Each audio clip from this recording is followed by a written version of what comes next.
자, 이제 상급자, 중급자, 하급자까지 말씀드렸고요. 여기서 좀 더 들어가 봅니다. 이제 일반 시가 있잖아요. 일반 시를 다시 또 대도시로 나눈다. 대도시와 대도시가 아닌 시. 자, 이제 대도시라면 인구가 50만 이상을 뜻한다. 인구가 50만 이상인 시. 물론 특별시, 광역시는 제외하고요. 일반 시 중에서 인구가 50만 이상인 시를 대도시라고 한다. 그럼 인구가 50만이 되지 않으면 이건 소도시라고 안 하고요. 대도시가 아닌 시 이렇게 얘기합니다. 그러면 대도시는 말이죠. 인구가 굉장히 많으니까 구를 두게 돼 있어요. 시장 혼자 하기가 힘드니까 구를 둔다. 그러니까 대도시도 구가 있는데 이 구는요. 선거로 뽑지 않아요. 자, 이 구는 특별시 광역시에 있는 주민이 선거로 뽑는 자치구지만 이 대도시에 있는 구는 선거로 뽑지 않은 비자치구라고 합니다. 이게 안일비자죠. 선거로 뽑지 않는 구를 비자치구라고 하죠. 그래서 이 구는 임명직입니다. 선거로 뽑지 않기 때문에 국가가 임명하는 임명직이죠. 자, 그럼 여기서 이 구청장과 이 구청장은 전혀 달라요. 이 구청장은 특별시 광역시에 있는 자치구로서 일반 시장과 군수와 레벨이 같습니다. 그래서 시, 군, 구는 레벨이 같은 거죠. 그러나 이 비자치구는 얘보다는 상대가 안 되겠죠? 비자치구는 대도시에 있는 구로서 위임받는 구를 뜻합니다. 자, 그럼 이제 아주 복잡한데요. 이 여러 가지 그 행정 조직 체계를 살폈는데 이 중에서 중요한 게 있어요, 여러분들. 제가 이제 특별시를 특이라고 부르고요. 광역시를 광이라고 부를게요. 특별자치시를 특시라고 줄여 부르겠습니다. 특시, 특별자치를 특도라고 줄여서 부르겠습니다. 자, 그럼 이제 실제로 모든 권한이 있는 자를 선별해보자. 자, 특별시장이나 광역시장, 이 특별시, 광역시 안에는 구가 있다고 했잖아요. 그럼 특별시에는 그 권한이 특별시장에게 있을까요? 구청장에게 있을까요? 마찬가지로 광역시 내에도 몇 개 구로 나눠지는데 모든 권한이 구청장에게 있을까요? 광역시장에게 있을까요? 그러니까 특별시, 광역시의 권한은 구청장에게 주지 않습니다. 특별시장, 광역시장에게 권한을 주고 있어요. 이 자치구는 인구가 많고 크기 때문에 구로 나누어서 구에게 일부 권한을 위임해 주는 거지 특별시, 광역시는 그 권한을 특별시장, 광역시장에게 있다. 그 다음 특별자치시와 특별자치구는 모든 권한 누구한테 있다고요? 당연히 특별자치시장이랄지 특별자치도의사에게 있는 겁니다. 그죠? 특별히 자치권을 주었으니까. 이제 도로 가보자. 도에는 시, 군으로 되어 있다고 그랬죠? 그러면 시장에게 권한이 있다, 도지사에게 권한이 있다. 그렇죠? 도에는 시장과 군수에게 권한이 있는 거고요. 도지사는 통합 관리만 한다라고 했었죠? 그러니까 지금까지 동그라미 친 게 6개입니다. 특, 광, 특시, 특도, 시장, 군수죠. 이것은 행정의 기본 단위라고 한다. 행정의 기본 단위가 6개예요. 특별시장의 특, 광역시장의 광, 특별자치장의 특시, 특별자치도의 특도, 그리고 시장, 군수입니다. 이렇게 6명은 행정의 기본 단위이기 때문에 6개의 지역별로 사업이나 계획을 만든다. 이렇게 보시고요. 그래서 부동산 공법 책을 읽다 보면은 이 6명이 압도적으로 많이 나오죠. 그것은 행정의 기본 단위이기 때문에 그렇다. 그래서 이것을 매번 뭐 특별시장, 광역시장 이렇게 부르다가는 시간이 다 가니까 여러분들과 저하고 약속을 하는 거예요. 6명을 우리끼리 그냥 6인이라고 부르자. 그래서 공법책을 읽다 보면 6인이 상당히 많이 나온다. 그래서 이 조직체계 중에 제일 중요한 건 바로 6인이에요. 6인은 행정의 기본 단위로서 모든 권한을 그자에게 준다. 자, 6인 확인해 볼까요? 특, 광, 특시, 특도, 시, 군 이렇게 6개를 6인이라고 부른다. 구청장이나 도의사는 들어가지 않습니다. 6인 다시 한번 누구라고요? 특, 광, 특시, 특도, 시장, 군수 이것을 6인이라고 부른다. 그래서 이제 다시 교재로 와주시면 5페이지죠? 맨 위에 행정조직장애 체계로서 판서로 해서 설명을 드렸으니까 그 정도 알아두시고요. 이제 쭉 책을 넘깁니다. 뭐 7페이지나 이런 것들은 다 나중에 본 내용에서 진행을 할 겁니다. 그래서 쭉 넘기셔갖고 이제 14페이지로 오는 거죠. 14페이지. 본론으로 들어갑니다.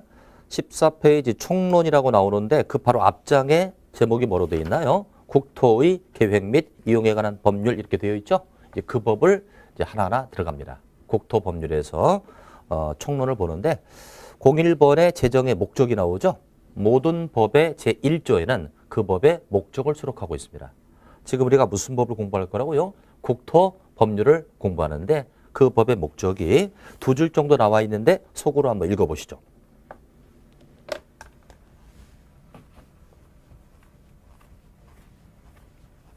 자, 읽어보니까 우리 법이 공법이다 보니까 공공복리를 증진한다. 이런 표현이 나와 있을 거예요.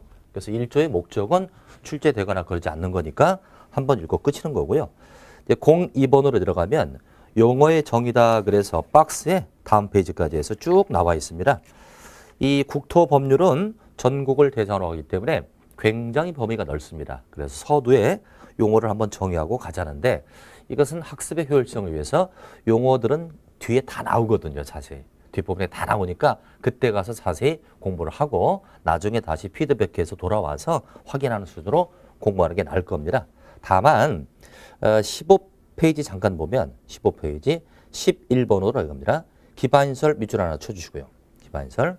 다음 장을 잠깐 넘겨보니까 16페이지에 13번에 광역시설이라고 나와 있죠. 이 두 가지만 간단히 설명할게요. 자, 지금 우리가 국토법률을 공부합니다. 국토의 계획 및 이용에 관한 법률. 아주 법의 이름이 길어요. 그래서 12개 출제가 되는데 이 법에서 용어를 기반시설 나와 있고요. 그리고 광역시설이라고 나옵니다. 이 두 가지만 간단히 설명하죠. 자, 기반시설, 기반은 기본이랑 비슷한 뜻이죠. 그러니까 이것은 이렇게 옆에다 써주세요. 어느 도시를 꾸며주는 기본이 되는 시설. 어느 도시를 꾸며주는 기본이 되는 시설. 이것을 줄여가지고 기반시설 이렇게 부르자 한 거죠. 그 책을 보시다 보면 기반시설 종류가 말이죠. 뭐 교통시설로서 도로, 철도, 공간시설로서 광장, 공원, 유통공업으로서 수도, 전기, 가스 이런 것들이 쭉 나오잖아요. 그래서 결국 어느 도시를 꾸밈에 있어서 도로나 전기소나 학교나 공원이 없으면 그 도시를 꾸밀 수가 없습니다. 그래서 어느 도시를 꾸며주는 기본이 되는 시설을 기반시설이라고 한다. 그럼 광역시설은 뭐냐? 이 광자는 넓을 광자죠. 이것은 하나의 지역에 설치하는 것이 아니라 2개 이상 지역. 2개 이상 지역에 걸치는 시설 일단 이렇게 하나 두자. 2개 이상 지역에 걸치는 시설입니다. 예를 들어서 여기에 A시가 있고요. 여기 B시가 있다. 뭐 수원시, 용인시가 붙어 있지 않습니까? A시, B시가 있다. 여기에 도로가 있다는 거죠. 도로는 어느 도시를 꾸며주는 기본이 되는 거죠. 이건 기반시설입니다. 근데 이제 도로를 깔매 있어서 A시와 B시를 걸쳐서 이렇게 도로를 깔 때가 있죠. 이것은 2개 이상이 걸치니까 광역시설이다. 이렇게 이해하시면 됩니다. 일단 그렇게만 간단하게 이해하시고요. 그래서 앞으로 기반시설이 나오게 되면 뭐 도시를 꾸며주는 뭐 도로나 학교나 공원이나 이런 것들이 기반시설이다. 이렇게 확인만 간단히 하도록 합니다. 자, 이제 본론으로 들어가는데요. 이제 18, 19 쭉 넘기시고요. 이제 뭐 20페이지 쭉 보면은 이제 확인 학습 문제가 나오거든요. 요 문제는 요번 단계는 풀지 않는 게 좋습니다. 두 번째 심화 학습까지 다 하고 나서 문제를 풀어보시는 게 나을 겁니다. 앞으로 문제를 많이 풀게 되죠. 22페이지로 와줍니다. 여기부터 이제 여러분들 자세하게 들어갑니다. 22페이지 챕터 2번이라고 해서 계획에 관한 부분이라고 되어 있습니다. 자, 계획을 공부하게 되는데요. 이 법의 이름이 국토의 계획 및 이용에 관한 법률, 줄여서 우리가 국토법률 이렇게 부르자고 했던 겁니다. 이건 국토자로 시작되니까 전국 대상이다. 전국을 대상으로 잘 좀 이용하자는 거죠. 국토를 잘 이용하기 위해서는 무작위로 이용해서는 안 된다. 계획에 입각해서 하자. 계획을 잡아놓고 그 계획에 맞춰서 잘 좀 이용해 보는데 이 계획은 국가가 만들겠습니까? 개인이 만들겠습니까? 당연 국가 등이 만들겠죠. 행정청이 만들기 때문에 이걸 행정계획이라고 하자. 행정계획에 입각하여 국가를 잘 좀 이용해보자. 이것이 바로 이 법의 근본 취지입니다. 따라서 계획이 이 법을 공부하다 보면 계획이 상당히 많이 나와요. 계획이. 이제 행정청이 만든 이 계획이 상당히 많이 나옵니다. 그래서 잠시 행정계획을 좀 학습을 하고 갑니다. 이건 필기를 좀 해주셔야 되겠죠. 자, 행정계획. 이제 여기부터 어려워지는 이유가요.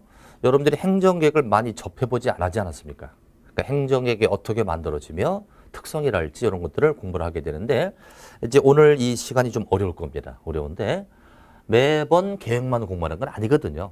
앞으로 토지나 건축물 쪽에 재미있는 부분도 있어요. 그러니까 서두에 좀 앞으로 1, 2, 3교시가 좀 어려우니까 감안하시고요. 자, 첫 번째 행정계획. 첫 번째 특성을 잡아볼까요?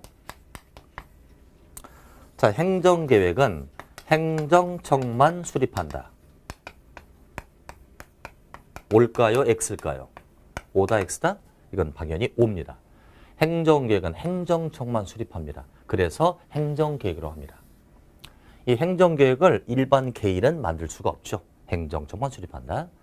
또 행정계획은 상위와 하위의 체계를 가지고 있다.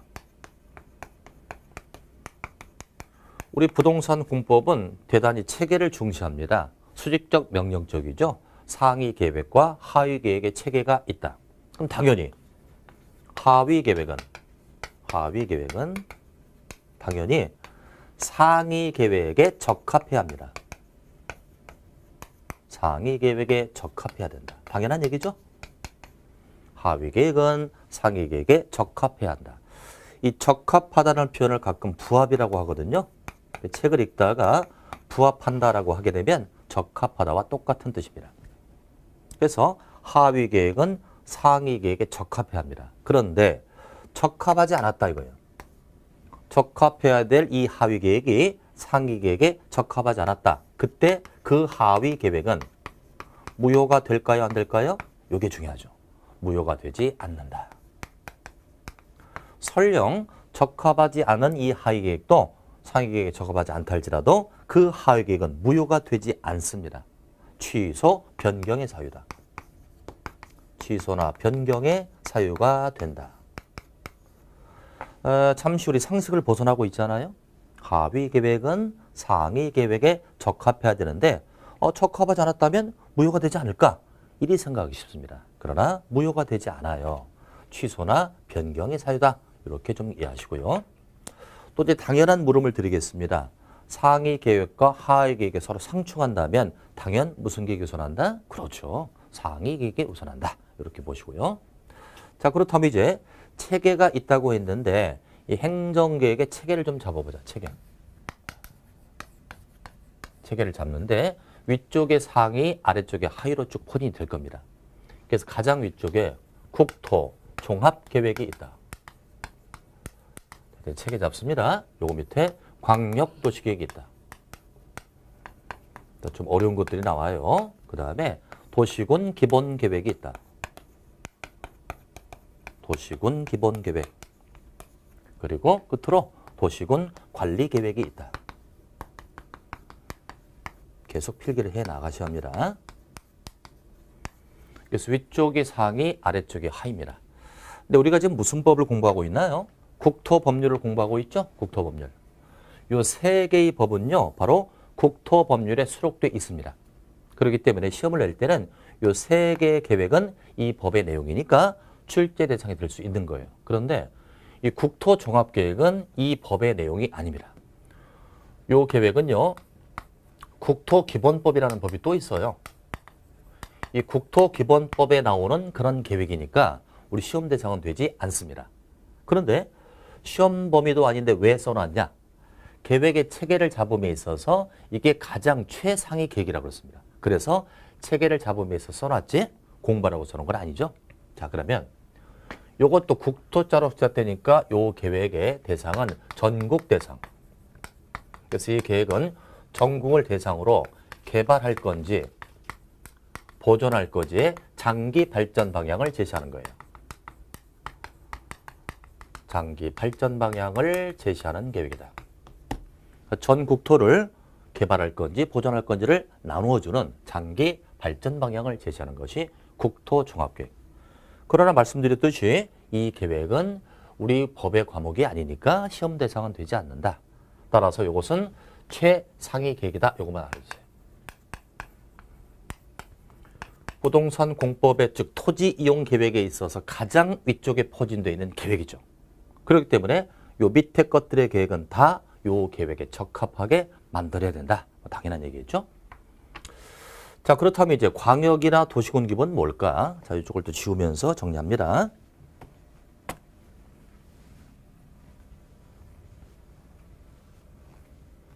자, 지금 국토종합계획을 가지고 전국을 구분했습니다. 전국토가 이렇게 있다. 전국토를 이 토지의 기능과 적성에 따라서 개발할 건지 보존할 건지 이렇게 구분했다고 생각하세요.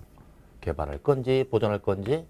이건 무슨 계획 가지고 나눴다고요? 그렇죠. 국토종합계획 갖고 나눴습니다. 그럼 이제 개발지로 와보니 수도권에 A시하고요. A라는 시가 있고요. B군적 있다. B군적. 그럼 시와 군지역은 6인지역에 들어가 있나요? 자, 6인 다시 검토합니다.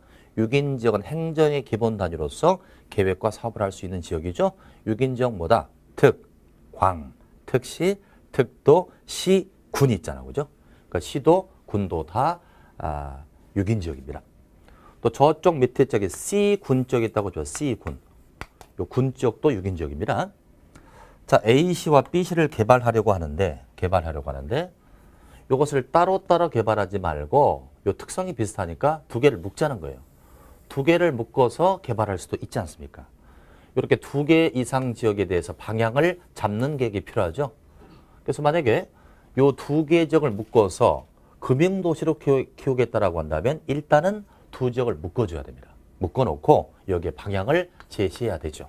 금융도시로 키우겠다. 이게 바로 광역도시계획. 그리고 광역도시계획은 하나의 단일 지역이 아닌 두 개 이상 지역이에요. 두 개 이상 지역에 대한 장기 발전 방향을 제시하는 것입니다. 단일 지역이 아니라고요. 두 개 이상을 묶어놓고 그 지역의 방향을 제시한다. 그렇다면 두 개 이상 지역을 뭐라고 부른다? 광역계획권이라고 부르기로 정했습니다. 그러니까 광역계획권에 대한 장기 발전 방향이 바로 광역도시계획. 이제 C군 쪽으로 가보자. C군. C군 쪽도 6인 지역이니까 단일적으로 이렇게 이 지역을 대상으로 방향을 만들 수가 있습니다. 만약 이 지역을 교육도시 키우겠다 방향을 잡았다고 쳐봐요. 교육도시 방향을 잡을 수 있죠? 이건 단일 지역이에요? 두 개 이상 지역이에요? 단일 지역이죠. 이렇게 하나의 단일 지역의 방향을 제시하는 것이 바로 도시군 기본계획입니다. 이것은 단일 지역. 하나의 두 개 이상이 아니라고요. 단일 지역에 대한 장기 발전 방향을 제시한다. 이게 바로 도시군 기본계획. 이때 단일 지역은 어디를 얘기할까요? 그렇죠. 6인 지역을 얘기한다. 행정의 기본 단위 6인 지역을 단일 지역으로 해서 계획을 수립하는 겁니다. 그럼 예를 들어서 서울특별시가 있습니다. 서울특별시도 6인 지역이 들어가죠. 특별시의 방향을 제시할 때는 서울특별시의 기본계획을 보면 돼요. 도시군 기본계획. 또 수원시의 방향을 잡고 싶다면 6인 지역이죠. 단일 지역이죠. 이제 수원시의 도시군 기본계획을 보게 되면 수원시 방향을 잡을 수 있다. 그러나 수원시와 용인시는 접경도 있거든요. 인접도 있어요. 두 개를 묶어서 무슨 방향인지 알고 싶다면 광역도시계획이다. 이렇게 보는 거죠. 그래서 이것은 전국 대상, 두 개 이상 지역, 이것은 단일 지역이 되겠습니다. 자, 그러면 이 세 가지 계획이군요. 노란 건 지우고요. 이 세 가지 계획의 공통점이 뭡니까? 방향을 제시하고 있잖아요. 방향을 제시하는 거죠. 그럼 방향만 제시하고 아무것도 실행을 하지 않는다면 이건 탁상공론이죠. 그러니까 방향을 잡았다면 그 방향에 따라서 집행하고 실행하는 계획이 필요할 겁니다. 집행하고 실행한다. 이게 바로 도시군 관리 계획입니다. 예를 들어서 이거죠. 아까 여기서 말이죠. C군 지역의 교육도시 방향을 잡았다. 무슨 계획 갖고 잡았다고요? 도시군 기본계획 갖고 잡았습니다. 그럼 교육도시의 면모를 갖추기 위하여 여기다 도서관도 만들고 학교도 만들고 이런 것들이 필요하죠. 이렇게 집행하고 실행하는 게 뭐다? 도시군 관리계획이다. 이렇게 보는 거죠. 그러니까 선 방향 후 집행. 방향을 먼저 만들고 집행을 나중에 하게 된다라고 볼 수 있죠. 방향을 잡고 집행을 나중에 한다. 근데 여기서 말이죠. 우선 계략적인 틀을 잡는 거예요. 이제 잠시 뒤에 요 각각의 계획을 자세히 공부합니다. 자, 여기 보니까 요 두 가지. 요 두 가지 계획의 공통 단어를 뽑아볼까요? 도시 군자가 똑같이 들어가 있고요. 계획자가 들어가 있습니다. 그래서 요거 두 개를 합들여 가지고 도시군 계획 이렇게 부릅니다. 도시군 계획. 앞으로 그래서 도시군 계획 그러면 방향을 잡는 기본 계획과 집행하는 관리 계획을 합들여 가지고 도시군 계획이다 이렇게 부릅니다. 아버님, 어머님을 부모라고 부르듯이. 자, 그래서 다시 한번 도시군 계획 하면 무슨 뜻이라고요? 방향을 잡는 기본 계획과 집행을 하고 있는 관리 계획을 합들여서 도시군 계획이다. 따라서 여기 만약에 수원시가 있다고 쳐보자. 수원시 시 지역입니다. 6인 지역에 들어가죠. 이 지역의 방향을 잡습니다. 예를 들어서 교육도시를 키우겠다 방향을 잡았어요. 무슨 계획 가지고? 기본 계획 가지고 방향을 잡았죠. 교육도시를 키우겠다라고 해서 여기다가 학교나 공원을 도서관을 쭉 만들어준다. 무슨 계획 가지고? 관리 계획 가지고. 따라서 어느 지역에 도시군 계획이 만들어졌다는 얘기는 잘 들으세요. 어느 도시에 도시군 계획을 만들었다는 얘기는 방향도 잡았고 집행도 했다는 얘기죠. 그러니까 대부분의 일은 이 계획 가지고 이루어질 수 있다는 얘기죠. 그래서 도시군 계획은 6인 지역의 기본이 되는 계획이다. 이렇게. 기본이 되는 계획. 이 계획을 가지면 방향과 집행이 이루어지니까 기본적인 업무는 다 볼 수 있다. 그래서 6인 지역의 기본이 되는 계획을 도시군 계획이다. 이렇게 부르고 있습니다. 자, 그럼 이제 조금 더 세밀하게 들어갑니다.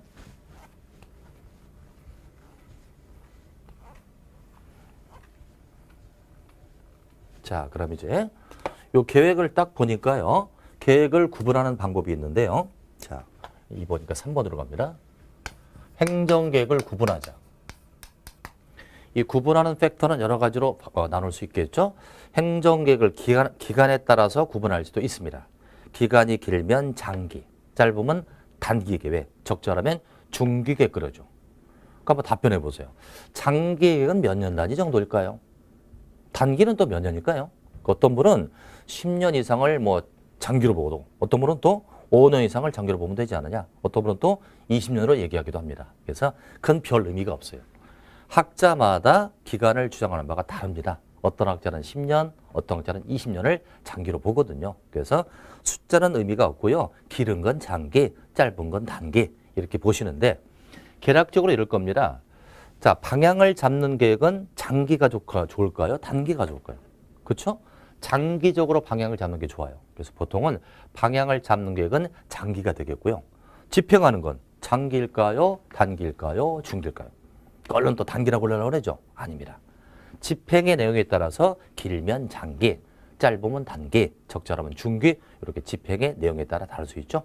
여하튼 방향을 제시하는 건 대개가 장기다 이렇게 파악하시죠. 그러니까 기간에 따른 구분은 별 의미가 없어요. 그럼 뭐에 의해서 구분하는 게 중요하다? 구속력 유무, 구속성 유무. 그 계획이 구속성이 있느냐 없느냐 이거예요. 유무니까. 구속성을 주느냐 주지 않느냐에 따라서 나누어집니다. 그래서 구속을 하게 되면 구속적 계획이라고 해요. 구속을 하지 않으면 비구속적 계획이라고 하죠. 이렇게 둘로 나눠집니다. 그럼 구속적 계획은 우리가 구속한다는 것은 교도소에 보낸다 이런 뜻이 아니고요. 그 계획에 영향을 준다 안 준다 이거예요. 그러면 구속적 계획은 국민을 구속합니다. 행정청은 구속하지 않습니다. 행정청도 당연히 구속하겠죠. 왜요? 요 계획은 행정계획이니까 행정계획은 당연히 상급청이 만든 계획은 하급청에 영향을 줍니다.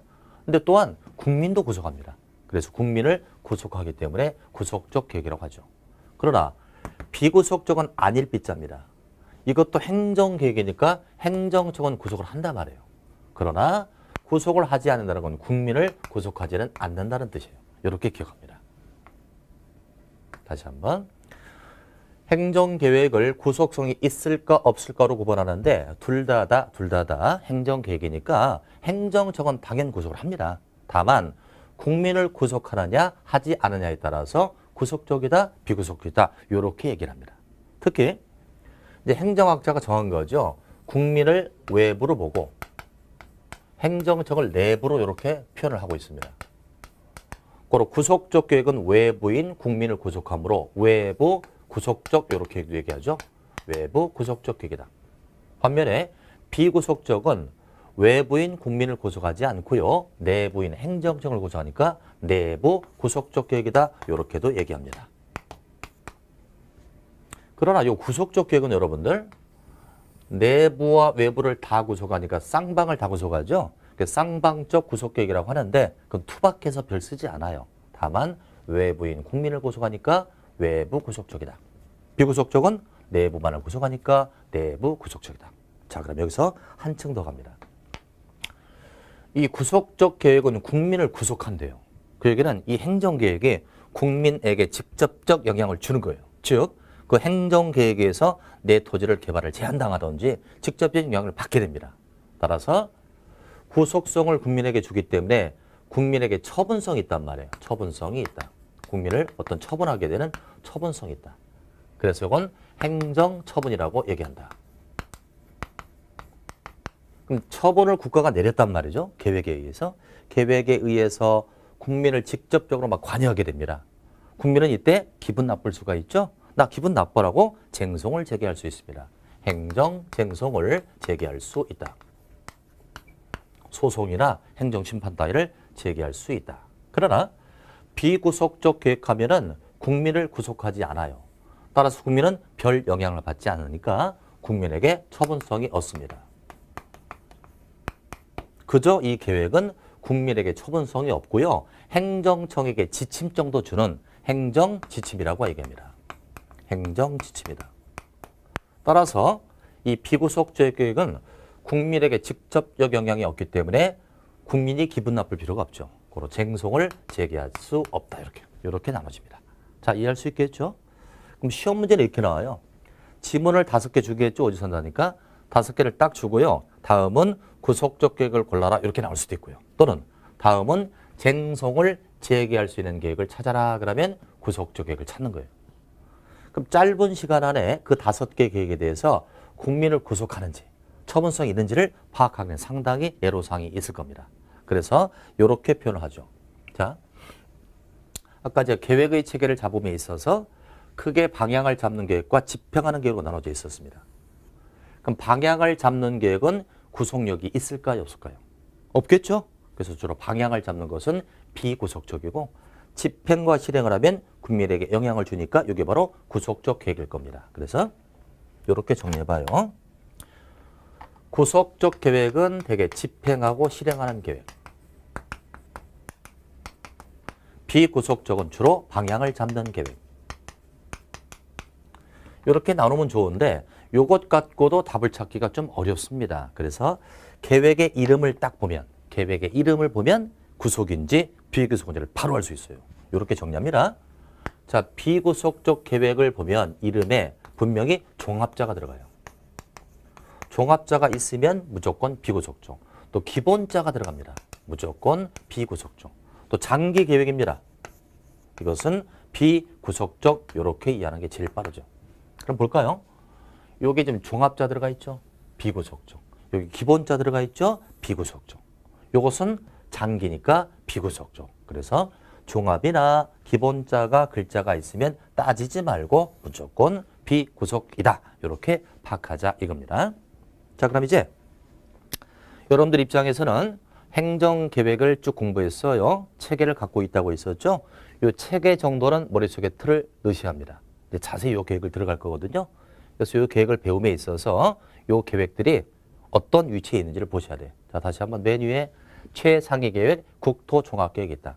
그 밑에 광역도시계획, 2개 이상의 방향이고요. 단일적의 방향이 도시군 기본계획, 기본계획이라고 부르고 집행하는 게 도시군 관리계획, 관리계획이라고 부른다. 요 2개를 합들여서 뭐라고 부른다? 도시군 계획이라고 부른다. 이렇게 얘기한 거예요. 자, 그럼 이제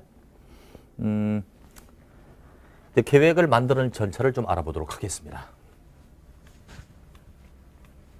자, 제가 말씀드렸습니다. 공법은 처음에 3-4시간이 어렵습니다.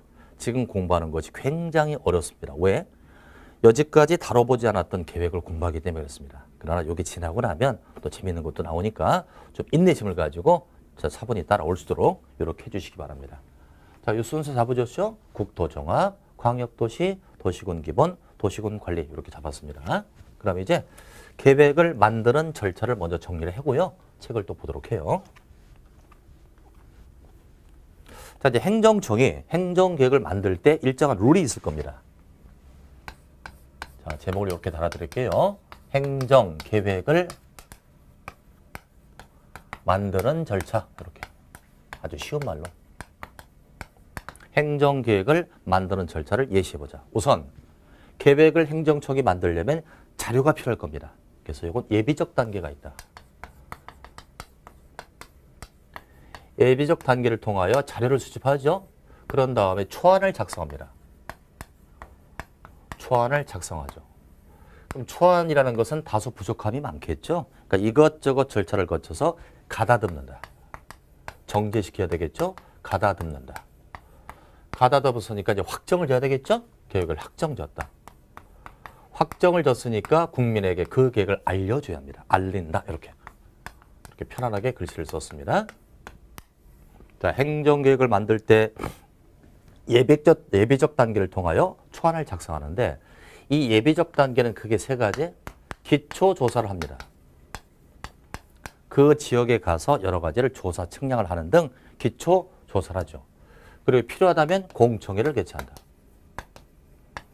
자, 주변에서 어떤 사업 같은 거 할 때 공청회 한다는 얘기 많이 들었죠? 공청회는 누구의 의견 듣는 걸까요? 그렇죠. 그 지역의 전문가라든지 그 분야의 전문가랄지 그 지역 주민의 의견을 듣는 겁니다. 그래서 공청회는 주민과 전문가 의견을 듣는 거죠. 그리고 필요하다면 의견을 청취할 수 있다. 관계부처의 의견을 청취할 수 있습니다. 요 3가지가 바로 예비적 단계. 기초조사, 공청회, 의견 청취를 통해서 자료를 수집하는 거죠. 이렇게 자료가 확보됐으면 초안을 만들게 됩니다. 초안이죠. 이 초안이라는 표현은 수립한다는 표현을 쓸 때도 있고 입안한다라는 표현을 쓸 때도 있습니다. 수립한다, 입안한다 그러거든요. 이 둘 다 초안을 작성하는 개념입니다. 이렇게 초안은 다소 부족하니까 가다듬는 과정이 필요하다. 이것은 바로 협의와 심의. 관계부처와 협의도 하고 심사를 맡기는 심의를 거쳐서 가다듬게 됩니다. 그럼 여기서 심의를 보자.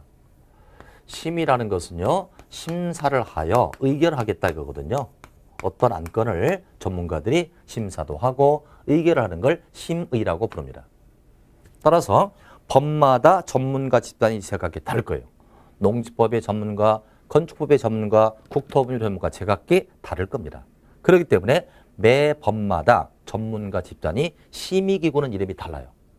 그럼 우리 지금 전국을 대상으로 하는 이 국토법률의 전문가 집단을 도시계획위원회라고 합니다. 그래서 앞으로 국토법률의 전문가를 도시계획위원회라고 하고 얘네들이 심의를 담당하는 거예요. 그래서 국토법률의 전문가 집단은 심의기구는 도시계획위원회라고 합니다.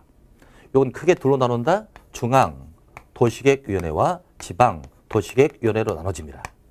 그래서 만약에 아까 중앙 하면은 각 부처 장관이라고 그랬죠. 장관이 뭔가를 할 때는 중앙 도시계획위원회 심의를 거치는 거고, 지방자치단체인 시군구를 할지 시도가 결정을 한다면 지방 도시위원회 심의를 거친다. 이렇게 알아두세요. 협의와 심의를 거쳤죠. 가다듬었습니다. 가다듬었으니까 이제 확정지죠. 확정지는 건 승인한다라는 표현을 쓰고 있고 결정한다라는 표현을 쓸 때도 있다. 그래서 보통 이렇게 표현을 하면 좋아요. 수립이라고 초안을 잡으면 승인해서 끝나는 거고, 입안한다 그러면 결정해서 끝난다 이렇게. 비슷한 뜻인데 표현을 이렇게 달리 써요. 그래서 수립하면은 협의심의 거쳐서 승인해서 끝나고 입안을 하게 되면 협의심이 거쳐서 결정해서 끝난다. 이렇게 이해하는 거예요. 이렇게 해서 확정졌으니까 국가가 만든 계획을 국민에게 알려야죠. 알리는 표현을 또 세 가지 표현합니다. 공고한다, 고시한다, 또 공람시킨다 이런 표현을 쓸 때가 있죠. 그래서 공고한다, 고시한다, 공람시킨다 많이 들었던 얘기일 겁니다. 근데 제가 이것을 각색을 해서 쉽게 표현할게요. 요 공고나 고시는 외부에게 알리는 거예요. 국민에게 알리는데 공고는 관할 지역에 알린다. 고시는 전국에 알린다. 이런 차이가 있다고 보시면 돼요. 편안하게. 그러니까 어떤 계획을 만들었는데 그 하나의 지역만 알 필요 있다면 공고한다고 합니다. 근데 어떤 계획을 만들었는데 전 국민이 알 필요가 있다면 이것은 고시를 한다고요. 일간신문에 고시를 해서 전국에 알린다. 이렇게 이해해 주시고요. 공람. 공람은 공고 플러스 열람. 이거의 줄임말이다라고 이해하십시오. 그래서 공람이니까 이게 공람. 그래서 공람은 뭐다? 공고니까 관할 지역에 알리면서 열람, 보여주는 거잖아. 그죠? 국민들에게 보여주는 것을 공고, 열람을 공람이라고 한다. 다시 한번 정리해 봅니다. 요 절차를 대충 알아두어야 좀 이따가 행정계획의 절차를 명확히 잡을 수 있는데요. 우선 예비적 단계로서 3단계 있죠? 기초조사, 공청회, 의견 청취를 했습니다. 그런 다음에 초안을 작성했으니 수립 또는 입안이라는 표현을 쓴다. 초안은 다소 거친 상태니까 가다듬는다, 협의나 심의인데 심의는 심사한다는 뜻이죠? 우리 국토법률의 심사기구는 도시계획위원회 이렇게 중앙과 지방으로 나눠진다.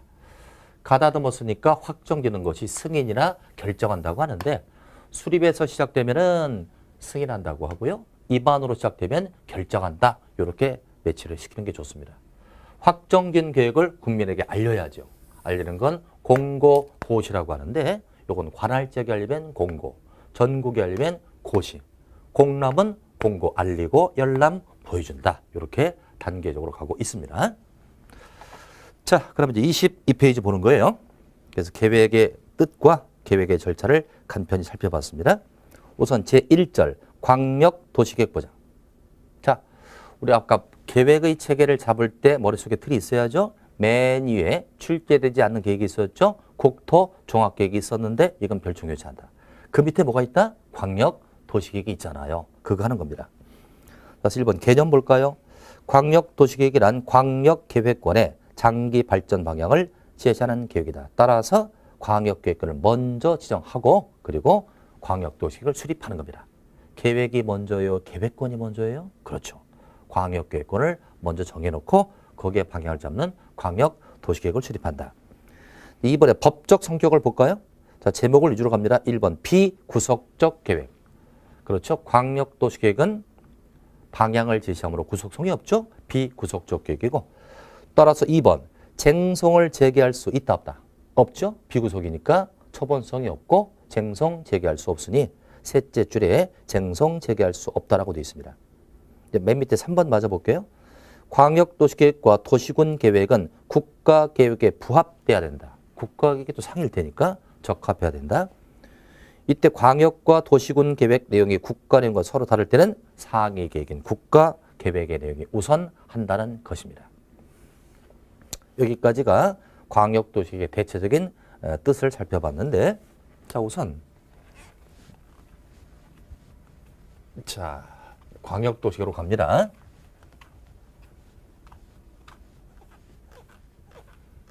자 광역도시계획을 만들려면 맨 먼저 계획권부터 만든다고 그랬죠. 이게 바로 광역계획권이다. 광역계획권을 지정하고 그리고 나서 계획을 만드는 거예요. 이게 바로 광역도시계획이 되겠습니다. 일단 순서부터 잡으셔야 돼요, 여러분들. 두 개의 사항을 묶은 광역계획권을 먼저 설정해 놓고 그리고 광역도시계획을 만들게 된다. 순서는 이렇게 갑니다. 순서가 이렇게 가면 틀리는 거예요.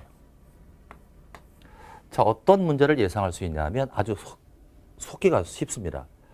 광역계획권은 광역도시계획에 의해서 지정된다. 다시 한번. OX 문제예요. 광역계획권은 도시계획에 의해서 지정된다라면 이거에 의해서 이게 만들어진다는 얘기 아닙니까? 그럼 이게 나중이니까 틀리죠. 반드시 두 개 이상을 묶은 광역계획권을 정해놓고 광역도시계획을 만든다 이거예요. 그죠? 그럼 여기에 대해서 이제 구체적으로 23페이지부터 연결해서 강의를 진행하는데 또 잠깐 쉬었다가 진행을 하겠습니다.